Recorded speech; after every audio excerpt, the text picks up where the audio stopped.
जय हिंद दोस्तों, स्वागत है आपका हमारे इस मस्त और धमाकेदार वीडियो में। तो भैया कैसे हो? सब बढ़िया, ठीक ठाक। आज आपके लेकर आए क्लास 12 केमिस्ट्री का बहुत ही मज़ेदार टॉपिक और इम्पोर्टेंट टॉपिक। क्या भैया? जो इलेक्ट्रोकेमिस्ट्री है, चैप्टर 2 है इलेक्ट्रोकेमिस्ट्री वैद्युत रसायन। वहाँ से आपका लेकर आए हैं सेल विभव। सेल विभव जिसे बोलते हैं सेल पोटेंशियल, बहुत ही मज़ेदार टॉपिक है। सेल पोटेंशियल क्या होता है, क्यों है ये सेल पोटेंशियल, किस कारण है ये सेल पोटेंशियल, बता दें भैया। आप पढ़ चुके हो इलेक्ट्रोकेमिकल सेल। क्या होता है इलेक्ट्रोकेमिकल सेल? बोले तो वैद्युत रासायनिक सेल। इलेक्ट्रोकेमिकल सेल ये जो दिख रहा ना, ये इलेक्ट्रोकेमिकल सेल ही होता है। इसमें अंदर केमिकल रिएक्शन चलती है और वो आपको इलेक्ट्रिक करंट देती है, मतलब केमिकल एनर्जी से आपको इलेक्ट्रिक एनर्जी मिलती है। यही आपका इलेक्ट्रोकेमिकल सेल होता है और ये आपका डैनियल सेल बना हुआ है। ठीक है भैया, यहाँ से पॉजिटिव से नेगेटिव आपको करंट यहाँ मिलती है। लेकिन आपकी जो नॉर्मल बैटरी होती है, कोई भी बैटरी है भैया, कुछ भी वो है भैया, करंट कैसी बहती है? Positive to negative. क्यों बहती है? क्योंकि वहाँ पर विभव का अंतर होता है। किसका अंतर होता है? विभव का। वो तो पोटेंशियल का डिफरेंस होता है, इसलिए वहाँ पर करंट बहती है। तो यहाँ पर जो करंट बह रही है, यहाँ पर तो कुछ ना कुछ पोटेंशियल होगा, तभी तो यहाँ पर करंट बही है। बिल्कुल भैया। तो इसी पोटेंशियल को हम कैलकुलेट करने वाले हैं। इसको बोलते हैं ई सेल। क्या बोलते हैं भैया? सेल पोटेंशियल को बोलते हैं ई सेल। ठीक है, इसको एक और चीज हम बोलते हैं EMF, इलेक्ट्रोमोटिव फोर्स। मतलब एक तरह सिंपल सा भैया, आपको इलेक्ट्रॉन को बहने के लिए जिस फोर्स की आवश्यकता होगी वही आपका इलेक्ट्रोमोटिव फोर्स होगा। ठीक है भैया, बिल्कुल। ये ई सेल, EMF भैया, ये तो आपका डैनियल सेल है। क्या है? डैनियल सेल भैया। यहाँ को इसका हमें कैलकुलेट करना है ई सेल। वैसे तो आप किसी भी सेल का इलेक्ट्रोकेमिकल सेल है, उसका किसी की सेल का आप क्या कैलकुलेट कर सकते हो? E cell. ठीक है, तो बात करते हैं इसका सेल विभव, सेल पोटेंशियल कैसे निकालेंगे। तो बहुत सिंपल सा फॉर्मूला होता है सेल विभव का। क्या फॉर्मूला? तो भाड़ में जाए, फॉर्मूला तो भाड़ में जाए। हम पहले आपको एक छोटी सी मुन्नी सी डेफिनेशन बता देते हैं। क्या? कि सेल विभव होता है वो पता क्या होता है? वैद्युत रासायनिक सेल।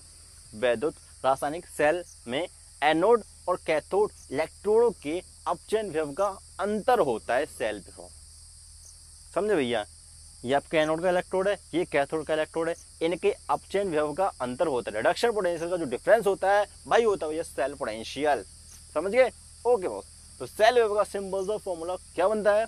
सेल विभव का सिंपल सा फॉर्मूला बनता है E cell. E cell is equal to भैया ई एनोड नहीं होता है, E cathode minus E anode. ये आपका सिंपल सा सेल विभव का फॉर्मूला होता है। क्या होता है भैया? एनोड और कैथोड के अपचयन विभव। एनोड और कैथोड के अपचयन विभव के अंतर को, अपचयन विभव, विभव विभव विभव विभव पोटेंशियल भैया, विभव के अंतर को सेल विभव बोले तो ई सेल बोलते हैं भैया। क्या बोलते हैं? E cell. समझ गए क्या हुआ? एनोड और कैथोड इलेक्ट्रोडों के अपचयन विभव को बोलते हैं सेल विभव, बोले तो सेल पोटेंशियल। इसको दर्शाते हैं ई सेल से, या EMF भी बोल देते हैं, सेल का इलेक्ट्रोमोटिव फोर्स। ठीक है भैया, बिल्कुल सही बोले, सही बोले। तो भैया एक बार बताओ, अपचयन विभव, एक पॉइंट यूज करो, अपचयन विभव ये क्या होता है भैया? एनोड पर होता है। एनोड पर क्या होता है भैया? जो जिंक की जो रॉड होती है, जो एनोड होता है, इसका होता है भैया यहाँ पर ऑक्सीडेशन। क्या होता है भैया? ऑक्सीडेशन। ऑक्सीडेशन भैया, तो ऑक्सीडेशन पोटेंशियल क्या होता है भैया? इलेक्ट्रॉन निकालने के गुण को ही बोलते हैं भैया। जो इलेक्ट्रोड होता है उसके द्वारा इलेक्ट्रॉन निकालने के गुण को ही ऑक्सीडेशन पोटेंशियल बोलते हैं, और ग्रहण करने के गुण को क्या बोलते हैं भैया? Reduction potential. तो भैया दर्शाते कैसे, लिखते कैसे हैं? तो सुनो, ऑक्सीडेशन होता है तो हम लिखते हैं ई ऑक्स से। ठीक है, रिडक्शन होता है तो लिखते हैं ई आर से। बिल्कुल एक और तरीके से लिखते हैं, जैसे अगर जिंक का क्या होता है? ऑक्सीडेशन, तो भैया ये जिंक से Zn2+ बनाता है, तो इलेक्ट्रॉन निकाल के यहाँ पर होता है ऑक्सीडेशन। रिडक्शन के लिए आपको क्या लिखता है? ये लिखता है ई। जैसे यहाँ पर कॉपर क्या करता है? रिडक्शन करता है, तो ये Cu2+ से Cu में जाता है, मतलब कॉपर में जाता है, मतलब कॉपर सॉलिड बनता है। ठीक है भैया, तो यहाँ से कॉपर निकल के 2 इलेक्ट्रॉन गेन करता है और कॉपर सॉलिड बनाता है। ये करता है रिडक्शन, ये करता है ऑक्सीडेशन। भैया यहाँ पर जो वैल्यू यूज होगी वो किसकी यूज होगी? बताओ भैया किसकी यूज होगी? यहाँ पर जो वैल्यू यूज होगी वो होगी अपचयन विभव की। रिडक्शन पोटेंशियल ये वाली भैया सेल में कुछ भी हो रहा हो, कुछ भी, लेकिन हमें वैल्यू यहाँ पर कौन सी रखनी है? रिडक्शन पोटेंशियल वाली ही रखनी है। अगर आपको वैल्यू ऑक्सीडेशन की जा रही है ऑक्सीडेशन की दी जा रही है और रिडक्शन में इसको कन्वर्ट करना है, तो बस बहुत सिंपल सा क्या करना भैया, EZN2+ से क्या करना, ZN2 रिडक्शन बन गया, बट यहाँ पर बस माइनस लगा देना और आपको मिल जाएगी रिडक्शन पोटेंशियल। ये क्या मिलेगा, अपचयन विभव मिल जाएगा आपको। ठीक है भैया, समझ गए। अब थोड़ा चलो इसको इस फॉर्मूले में लिखते हैं। यहाँ पर एनोड कौन बना है, जिंक बना है, zinc. E cell is equal to E, ये कैथोड कौन बनी है, कॉपर है, कॉपर। कॉपर पे तो भैया क्या होता है भैया, रिडक्शन ही होता है, 2+ से Cu में आ जाता है। ठीक है, बिल्कुल, माइनस ई। जिंक बना भैया एनोड, एनोड पर होता है ऑक्सीडेशन, बट हमें वैल्यू किसकी लेनी है, रिडक्शन वाली लेनी है, तो भाई ये हो जाएगा ZN2+ से ZN, और यही आपका क्या कहलाएगा, सेल पोटेंशियल किसका, डैनियल सेल का। सिंपल, वैल्यू आपको यही लेनी है।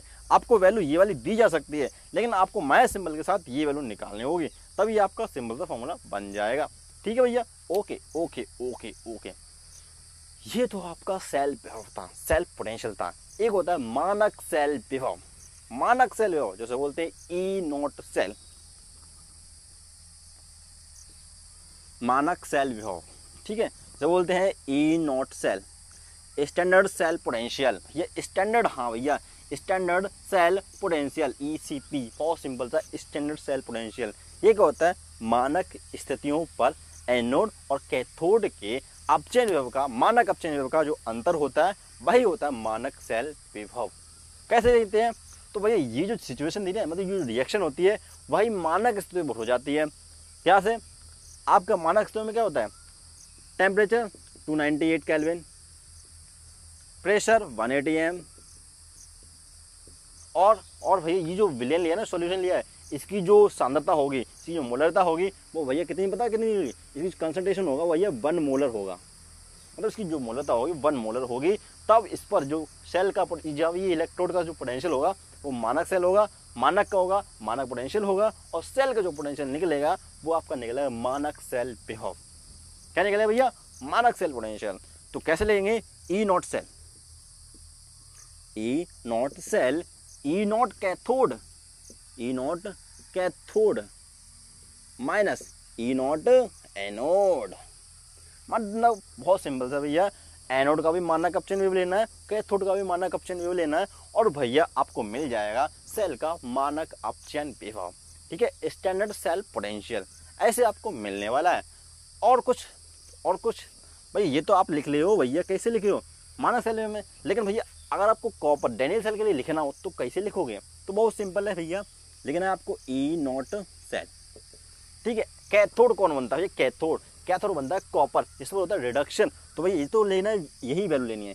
E0 कैथोड सेल, आप कैथोड पर होता है कॉपर, Cu से Cu, एक मिनट 2+ है ना, और माइनस E0 एनोड, भैया इसका भी अपचयन विभव ही लेना है। अपचयन विभव भैया यहाँ पर तो ऑक्सीडेशन होता है, कुछ नहीं, सिंबल चेंज कर देना और वैल्यू रख देना। ठीक है, तो ZN2+ से ZN में जाना है, क्योंकि भैया यहाँ पर जो वैल्यू पुट करनी होगी, अगर आपको सेल विभव निकालना है तो यहाँ पर जो वैल्यू पुट करनी होगी वो आपको अपचयन विभव की करनी होगी। आपको दी जा सकती है एन किसकी, ऑक्सीडेशन की, बट सिंबल चेंज कर देना, आपको मिल जाएगी रिडक्शन की। ठीक है बॉस, ओके बॉस, ये आपका सेल विभव था, ये आपका मानक सेल विभव था। इसके क्वेश्चन आपको नेक्स्ट वीडियो में कराएंगे। ठीक है, तो टॉपिक कैसा लगा बताना कमेंट सेक्शन में। ले 1 मिनट में रिवाइज करते हैं, क्या भैया क्या रिवाइज करते हैं, चलो बता दें क्या रिवाइज हमें करना है। तो भैया सेल पोटेंशियल बताए थे इस वीडियो में, और सेल पोटेंशियल होता क्या है, बहुत सिंपल होता है, E cell is equal to E cathode minus E anode.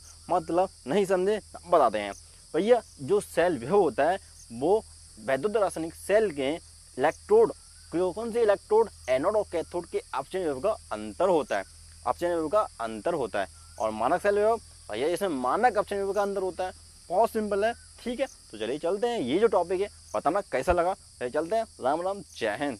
ठीक है बॉस।